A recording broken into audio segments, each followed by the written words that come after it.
নমস্কাৰ।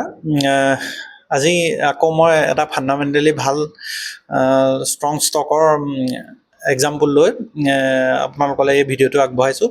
আৰু ইয়াত ধৰক মই ছেইম প্ৰচেছ বিজনেছ, ফাইনেন্স আৰু টেকনিকেল তিনিওটা মই এনালাইচিছ কৰি দেখাম।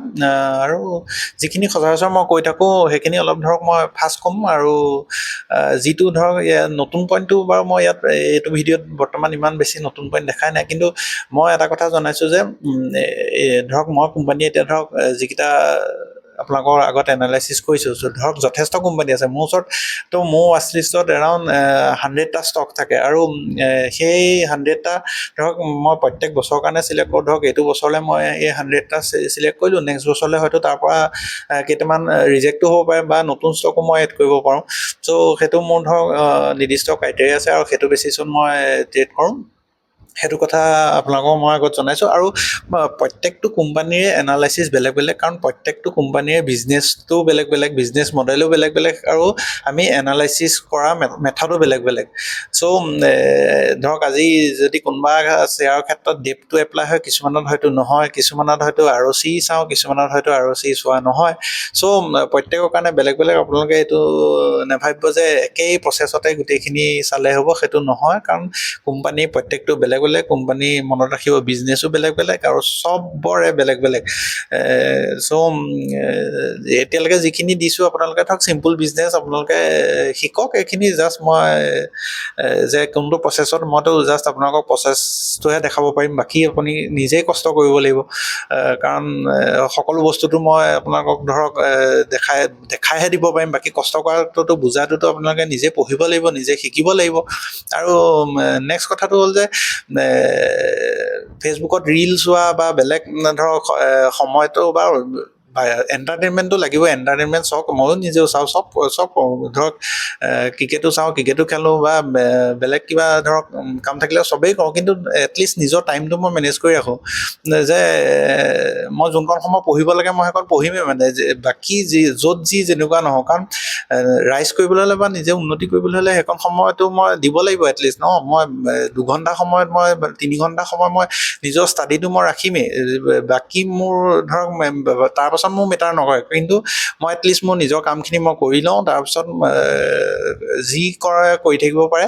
কিন্তু ধৰক মই এটা কাৰণে কৈছোঁ, অলপ মানে ছিৰিয়াছ নহ'লে এইটো ফিল্ডত আপুনি ছাকচেছ পাব নোৱাৰিব। চ' বস্তুখিনি ছিৰিয়াছলি লওক, ছিৰিয়াছলি শিকক। আৰু ধৰক ষ্টাৰ্ট কৰিবলৈ কোনো সময়সীমা নেবান্ধিব যে মই কাইলৈ পৰা ষ্টাৰ্ট কৰিম, পৰহিলৈ পৰা ষ্টাৰ্ট কৰিম। আজিয়ে পৰাই পঢ়ক, কোনোতো বাধা নাই। এই এদিন দুদিন পিছতে বহুত দিন পিছ খাই যায়গৈ মানুহৰ, সেইটো কাৰণে বহুত হোৱা কামো নহয়। চ' পঢ়ক, নিজে ট্ৰাই কৰক। চ' আৰু মই ভিডিঅ'টোৰ আৰম্ভণিতে ধৰক এনেকুৱা ধৰণৰ কথাখিনি কিয় কওঁ, কাৰণ এই কথাখিনিয়ে মানে বহুত দৰকাৰী। কাৰণ কিবা এটা পাবলৈ হ'লেতো ধৰক বা আপোনালোকক মই বস্তুটোৰ প্ৰতি মটিভেট কৰিবলৈ মই ধৰক যিখিনি নিৰ্দিষ্ট কথা, যিখিনি ইম্পৰ্টেণ্ট কথা মই আপোনালোকক ক'বই লাগিব। চ' সেইটো কাৰণে মই এইখিনি কথা কৈছোঁ। জাষ্ট ট্ৰেডিংটো just technical business financial analysis বুলি নহয়, তাত বহুত কথা থাকে। আপোনাৰ মাইণ্ডটো আপুনি বহুত এক্টিভ ৰাখিব লাগিব।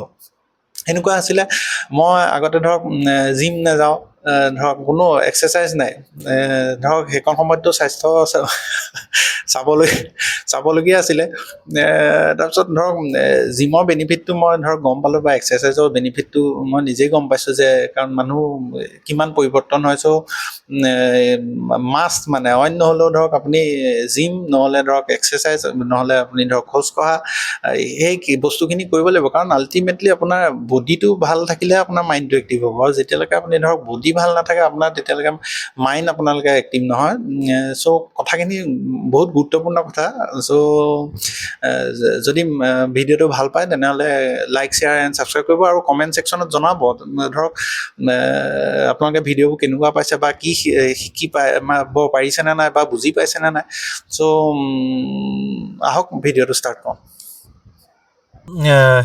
এইটো VBL কোম্পানীৰ আপোনাৰ তেওঁলোকৰ নিজৰ ৱেবছাইট, আৰু ইয়াত দেখিবলৈ পাইছে যে তেওঁলোকৰ ব্ৰেণ্ডসমূহ এইখিনিতো চবেই কনজামশ্যন কৰি থকাই হয়। ধৰক ইয়াত আপোনালোকে আছে চব Pepsi, Mountain Dew, Sting, Tropicana, Slice, Mirinda, 7 Up, Aquafina, Lipton, তাৰপিছত ক্ৰীমবেলৰ প্ৰডাক্টখিনি, তাৰপিছত আপোনাৰ নিম্বুজ, ৰকষ্টাৰ এনাৰ্জি ড্ৰিংক, এই গোটেইখিনি তেওঁলোকৰ প্ৰডাক্ট হয়। ওপৰঞ্চি ফুডত আছে তেওঁলোকৰ চাওক লেইছ, ডৰিট'ছ, চিট'ছ, কুৰকুৰে, চিম্বা, এইখিনি তেওঁলোকৰ প্ৰডাক্ট হয়।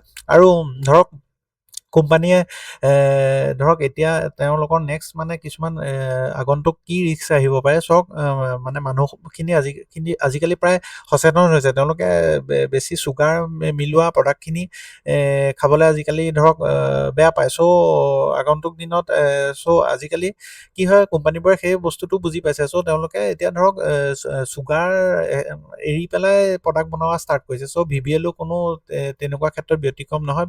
VBLও ধৰক চুগাৰ ফ্ৰী প্ৰডাক্ট বনাবলৈ মানে তেওঁলোকে প্ৰস্তুতি চলাই আছে।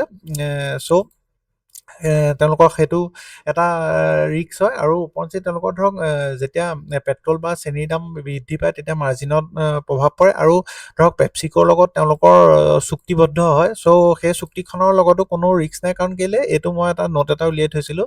ইয়াত চাওক তেওঁলোকৰ এৰাউণ্ড 2049লৈকে তেওঁলোকে সেই চুক্তিখন এক্সটেণ্ড কৰিছে। ইয়াত চাওক পেপচিকোৰ সৈতে থকা বটলিং আৰু ট্ৰেডমাৰ্ক অনুজ্ঞাপত্ৰ চুক্তি 2049 চনৰ এপ্ৰিল মাহলৈকে সম্প্ৰসাৰিত কৰিছে। চ' মেইন বিজনেছটো আপোনালোকে বুজি পাইছে যে তেওঁলোকে কি কৰে বা তেওঁলোকৰ বিজনেছটো কি।